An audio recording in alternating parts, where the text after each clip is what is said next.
Hello and welcome back to my channel. You're watching What Helen Reads and I am Helen, and today I have another Mafia Romance Monday video for you.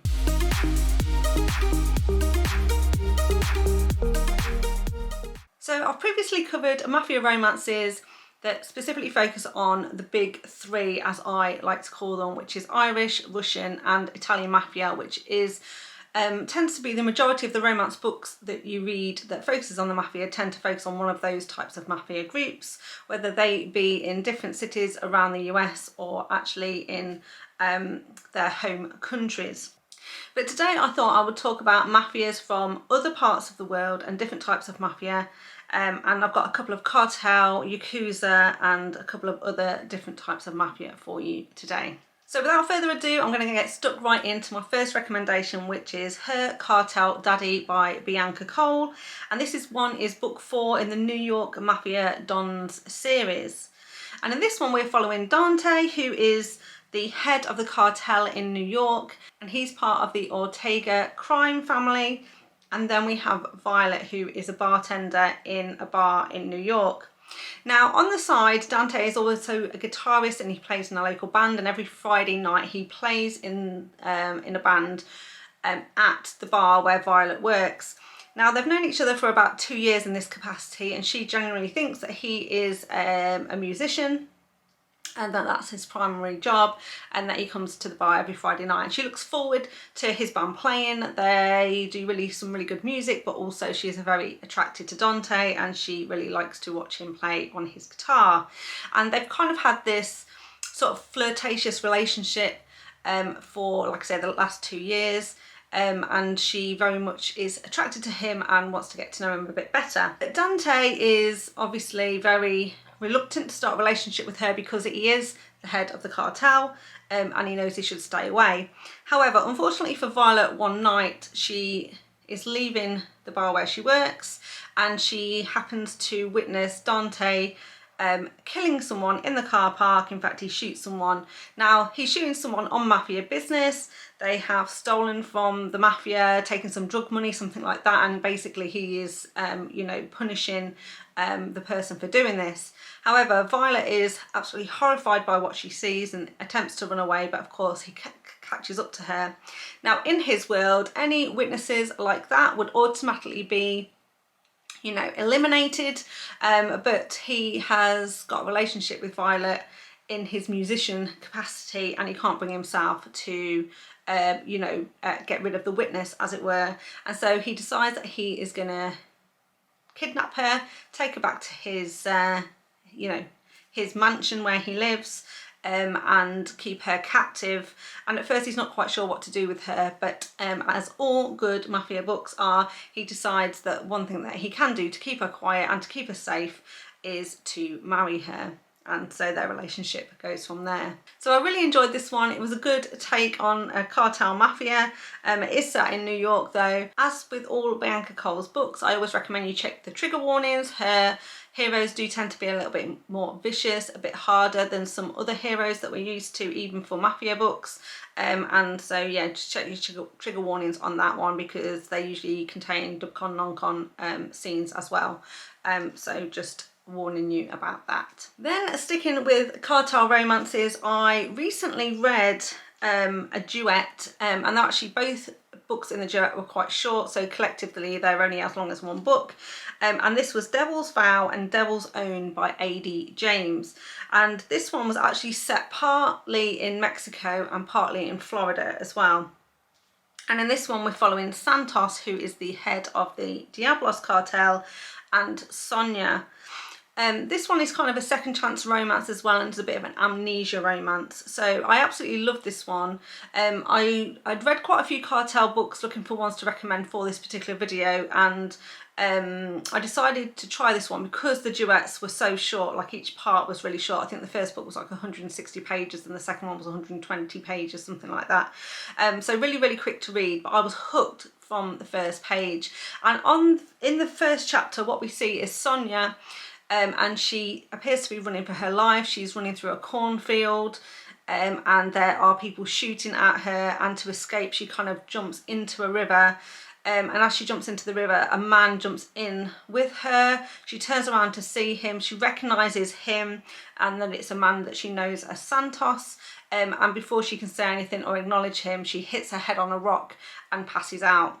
And then what happens is, in the very next chapter, Sonia wakes up, and it's 5 years later. She's married to Santos. She wakes up in bed with him, and she has absolutely no memory of what's happened. And Santos, like I say, is the head of this mafia. And then what happens after that is that we start to see flashbacks from the past and the future to see how they knew each other. And they actually knew each other 10 years before. They'd had some sort of relationship with each other. They'd split up, and as far as she knew, he was a man who had broken her heart and left her. So they knew each other 10 years in the past. There's this 5-year gap where they're not together.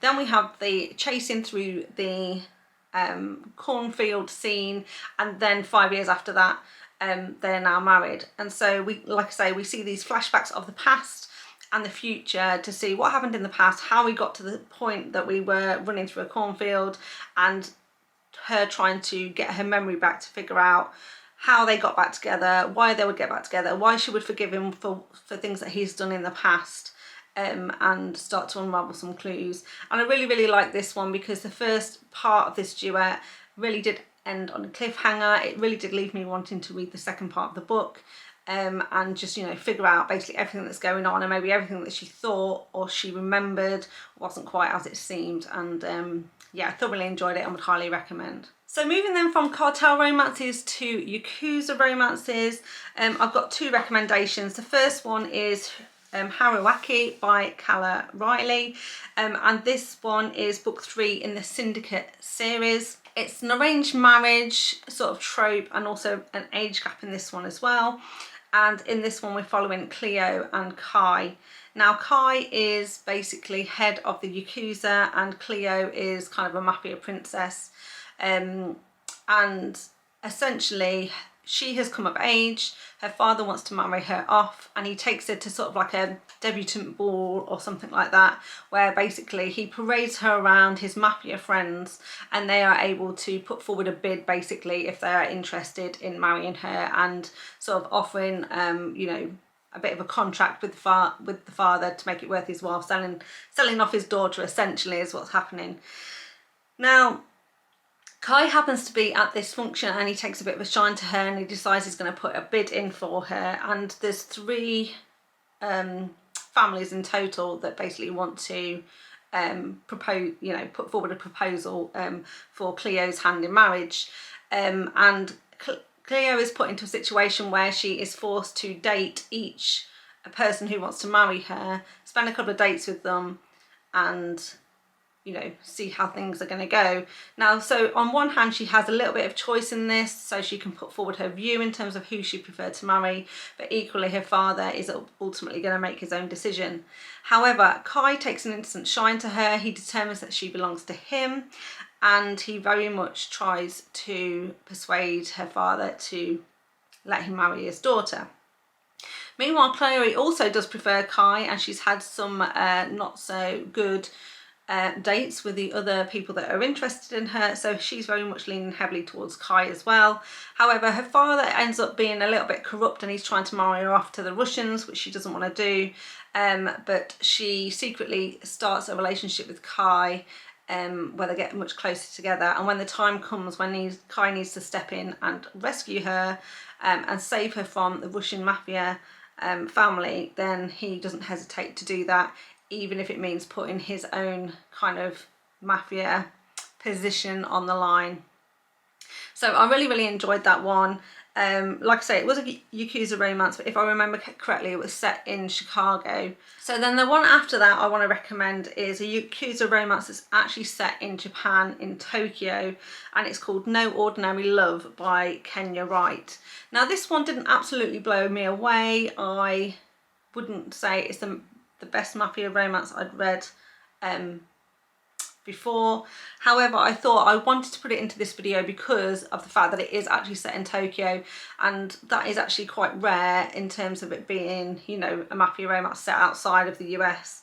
A lot of mafia romances do tend to be set in the US, and so I thought this was an interesting book just based on the location and some of the things we got to see of Japan and the city of Tokyo. Now in this one we're following Kenji and Naomi, and Kenji is kind of head of the Yakuza in Tokyo, and Naomi is a writer, and she's actually in Japan because she wants to explore some of the pleasure houses, shall we say, in Tokyo, and write a book about the sort of like the underground sex trade in Tokyo and some of these pleasure houses and kind of what goes on inside them.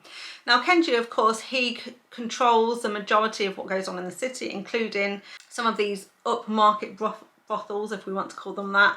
And he's not too happy that Naomi is sniffing around, so he gets his men to basically say she needs to go and see him and try and strike up a bit of a deal. So she tries to strike up a bit of a deal with Kenji in order to go to these places so that she can research them and write about them. And as soon as Kenji sees Naomi, he decides that he wants her for himself, and he kind of does her a bit of a deal that basically says, you can go to them, but only in my presence. I will accompany you, I'll escort you to these places, and you know, we can go from there. And so that's how their relationship goes. So like I say, although this one didn't absolutely blow me away, I did enjoy it, and it was an interesting take, like I say, specifically because it was set in Tokyo. So from Yakuza we go into Greece, and I've got a couple of Greek mafia romance recommendations for you. The first one I want to recommend is Taken by a Sinner by Michelle Hurd. That's this one here, and it's book 1 in her Sinner series. In this one we're following Nicholas and Tess.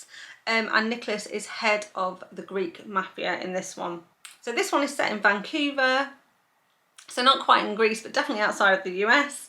And the trope in this one is an arranged marriage.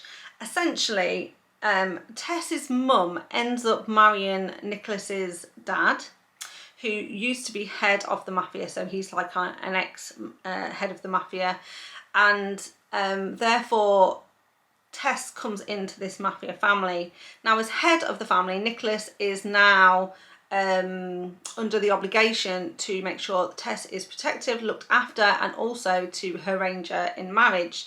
Now Tess obviously thinks this is a completely archaic tradition. She doesn't want to be involved in this at all. She doesn't want to have anything to do with the mafia, and she certainly doesn't want to have anything to do with Nicholas or his ideas of an arranged marriage. And at first Nicholas just wants to get Tess off his hands and away from the house, so he sets her up with his cousin. But as we get closer to the wedding and Nicholas spends a bit more time with Tess, they have a lot of confrontation, there's a lot of animosity between these two, a lot of banter. And ultimately, as we get close to the wedding, Nicholas realises that he has feelings for Tess, and as she's walking down the aisle to marry his cousin, he kind of pushes the cousin out of the way and steps in and ends up marrying her himself, and their relationship goes from there. I absolutely loved this one. I thought it was absolutely fantastic, and Nicholas is a very intense mafia hero, and I absolutely loved him, so I would highly recommend. Then another Greek mafia romance is Deviant Hearts by Jagger, and this is book 1 in the Dark Hearts series. And in this one we are following Aidee and Neva, who is from the Irish mafia. And this is also another arranged marriage situation. Essentially, the Greek and Irish mafias want to unite and form a bit of an alliance, and therefore Neva, who is an Irish mafia princess, is asked to marry Aidee, who is the head of the Greek mafia. And so she gets married to Aidee. Now at first it's going to be a marriage in name only. He is actually her sworn enemy, so the Greek and the Irish mafias haven't previously gotten on, which is why they need this arranged marriage to bring their mafias closer together and stop kind of a war on the street. And Neve is not too happy that she's forced into marrying Aidee. However, they are now, after they get married, obviously they're now in close proximity together, they spend more time together, and again, although they're quite antagonistic towards each other, there's a lot of animosity there, and they are very, very attracted to each other, and they can't stay away from each other, and eventually their hatred turns to love. So I really enjoyed that, and also the second book in the series as well, and I'll definitely be going on to read more books by Jagger. Then the next one, we are talking Turkish Mafia now, and we're back to Michelle Hurd's Sinner series, and this time we're talking about Stolen by a Sinner, which is book 3 in this particular series, and we're following Gabriel, who is head of the Turkish Mafia, and Lara, and this is a captor-captive situation. Gabriel, who like I say is head of the Turkish Mafia, he has got some beef with another mafia person. I can't actually remember which mafia group this is from, but he has a sworn enemy, and in fact he wasn't part of the mafia growing up, but his parents owned a bakery and they weren't able to pay the protection money, and so this mafia guy basically sent his men in to kill them as you know, punishment for the fact that they hadn't paid him his protection money, and to sort of set an example to other people who think they can get away with not handing over the cash. And so Gabriel's obviously harboured a deep hatred for this person, and over the years he has trained himself and educated himself, but also got himself in with the Turkish Mafia until he has now worked his way up the ranks, until now he is in charge of this particular group. Now he's very, very close now to getting the revenge for what happened in his past, and he decides to storm this guy's house. And when he gets inside the mansion, obviously he's got employees that work in this house with him, and one of them is Lara, who is kind of a maid, and she gets caught in the crossfires and actually gets shot by Gabriel. But after sort of this shootout, this confrontation, they don't actually manage to capture this other mafia guy, and they don't get him, and he escapes. And so he decides that he's going to take Lara with him. One, because he shot her and she needs medical attention, but also he thinks that once he's you know, got her medical attention and that she is well again, he can kind of interrogate her to find out more about this guy and where he might have gone, and so finally he can get his revenge. So it becomes like this captor-captive situation, but also a little bit of caretaking while she is recovering from her gunshot wound. But then what we find out is that Lara actually wasn't there of her own free will, and she is very much a victim as much as Gabriel is, and he very much ends up taking her under his wing, and she becomes part of his household, and he very much becomes very protective and possessive over this girl until ultimately they start their relationship. So I really enjoyed this one as well, and would recommend it if you're looking for a Turkish mafia romance. And then finally I have got a Serbian mafia romance recommendation for you, and this is Silent Lies by Neva Altaj. This is the latest book that she's just brought out, and it's book 8 in the Perfectly Imperfect series.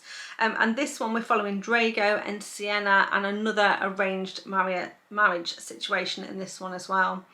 So Drago is head of the Serbian mafia, and Sienna is a Cosa Nostra mafia princess, and she is asked by the head of the Cosa Nostra, who we've seen in a previous book, to marry Drago to strengthen the alliance between their mafias, but also because he wants her to spy on Drago and to report back any information that she can find out about him. The thing is, Sienna is very, very good with languages, and she picks them up very quickly, and so she's asked to learn Serbian. So that is what she does. So in the lead up to the wedding, which she readily agrees to, she starts to learn Serbian, so that by the time she gets married she can overhear conversations that are happening in the house that are taking place in the Serbian language, and she can report back and see and figure out what's going on. The thing is, Drago is not stupid, and he pretty much figured out from the beginning that one of the reasons that Sienna was asked to marry him was to spy on him. So he has been very, very cautious, and no, they don't talk about business in the house or anything like that. They also have very similar backstories in terms of the fact that they've both lost their parents quite young to incidents that happened with the mafia, and they're both harbouring quite a lot of guilt and grief for what happened in the past. Now I absolutely love this one because Sienna comes off as, you know, a bit of an airhead, someone who's only interested in, you know, going shopping, and she, you know, and somebody who's not that intelligent. She wears very, very flashy clothes. She loves bright colours, so lots of sparkles, lots of bows, lots of glitter,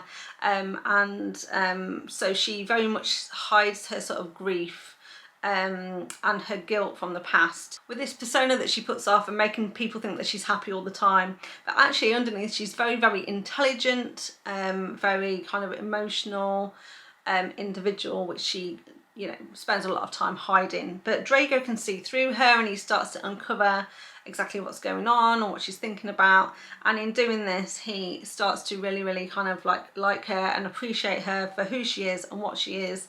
And there's some really, really sweet moments in here, and even the epilogue is absolutely fantastic and really had me smiling, it's probably one of my favourites from the series so far. So that's all the recommendations I've got for you today, but that is 8 mafia romances that take place outside of, you know, the Irish, Russian or Italian mafia groups.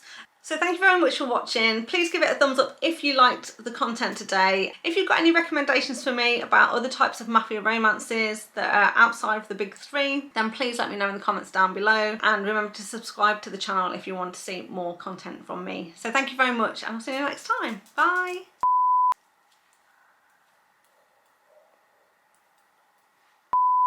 And she is asked by her uncle, that we've seen in a previous book, to no,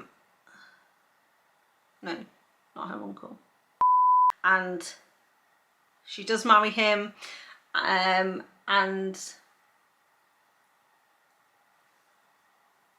what else happens? And they didn't, you know,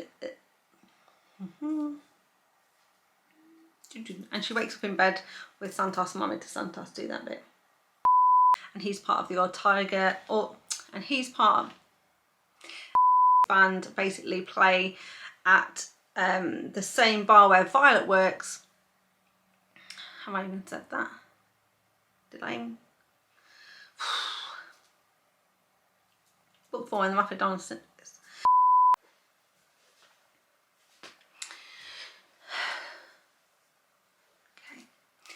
Hello and welcome back to my channel. You're watching Helen.